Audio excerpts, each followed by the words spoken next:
Hi everyone, welcome back to another tutorial from Wake&Tech.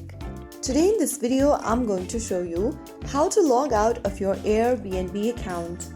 Keeping your Airbnb account secure is important, especially if you share your device or use a public device. So let's go ahead and dive into the video.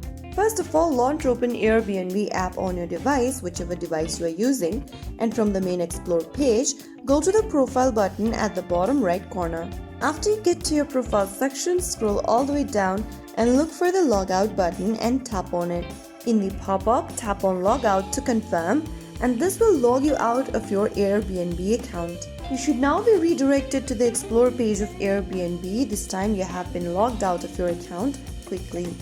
So that's how it's super easily done. If you found the video helpful, don't forget to like, share and subscribe to our channel. I will be back again in the next episode.